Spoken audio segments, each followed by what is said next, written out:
আজকে একটা ঢেঁড়স আর আলু দিয়ে একটা নিরামিষ একটা সবজি আমি রান্না করব। তো তার জন্য দেখো আগে থেকেই এই ঢেঁড়সগুলিকে আর আলুগুলিকে কিন্তু আমি আলাদা আলাদা করে ভেজে নিয়েছি, লবণ দিয়েছি আর হলুদ দিয়ে ভেজে নিয়েছি। এখন কড়াইটা গরম হয়ে গেছে, এখন তাতে আমি একটুখানা সর্ষের তেল দিয়ে দিলাম।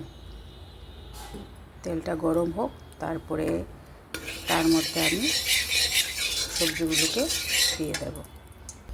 তেলটা গরম হয়ে গেছে, এখন তার মধ্যে আমি দুটো তেজপাতা দিয়ে দিচ্ছি আর একটু সর্ষা ফোড়নে দিয়ে দিচ্ছি।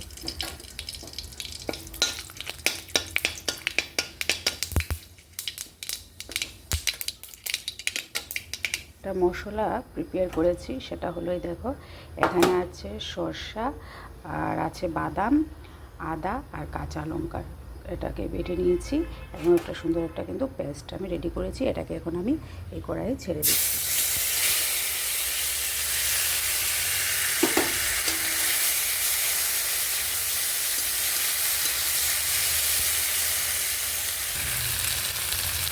এখন এখানে দিয়ে দিলাম এই যে লঙ্কা গুঁড়ো, আর দিয়ে দিলাম এই যে হলুদের হালকা একটু গুঁড়ো দিয়ে দিলাম। এটাকে ভালো করে আমি নাড়িয়ে দিচ্ছি।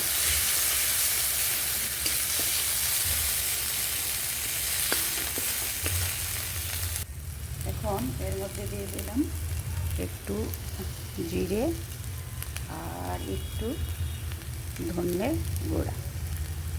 বাস এটাকে সুন্দর করে ভেজে নেব। এখানে এই যে মশলার যে জলটা আছে, এই মশলার জলটা এখানে দিয়ে দেব।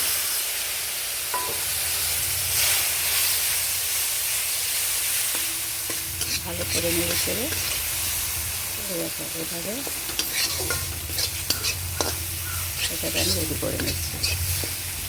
মশলা যখন ফ্রাই হয়ে যাবে, তখন এই সবজিগুলো ঢেঁড়স আর আলু আমি ছেড়ে দেব।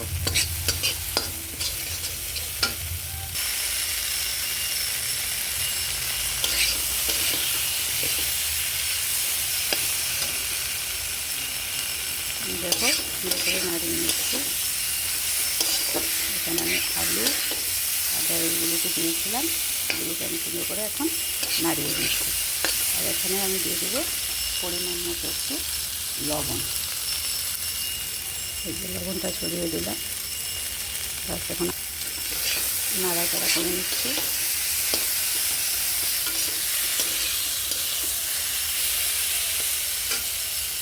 সুন্দর করে নাড়িয়ে নিয়েছি। এখন আমি এর মধ্যে জল দিয়ে দিই।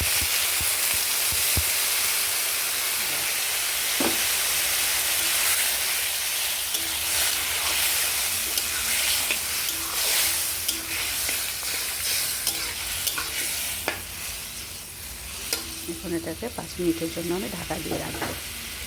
5 মিনিট হয়ে গেছে, এখন আমি ঢাকনাটা খুলছি। দেখো তরকারিটা কিন্তু ফুটছে খুব সুন্দরভাবে। আমার মনে হচ্ছে আলুগুলি তো আগে থেকেই সিদ্ধ হয়ে গেছিলো, এখন পুরোপুরি আরও সুন্দর করে সেদ্ধ হয়ে গেছে। এই তরকারিটাকে কিন্তু আমি একটু টানাবো, আর একটু টানিয়ে তারপরে কিন্তু এটাকে আমি নামাবো। তো আর একটু কিছুক্ষণের জন্য এটাকে রাখা যাক, এটা হোক।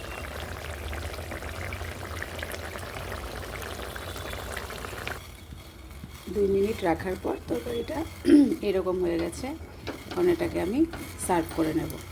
এই যে তরকারিটা কিন্তু আমি বাটিতে নামিয়ে নিয়েছি। এটা দেখতে ঠিক এরকম হয়েছে, খুব সুন্দরভাবে তরকারিটা রেডি হয়েছে। এটা এখন এখানে আছে ডাঁটা পাতার শাক বলে এগুলিকে, তো এগুলো এখন রেডি করব।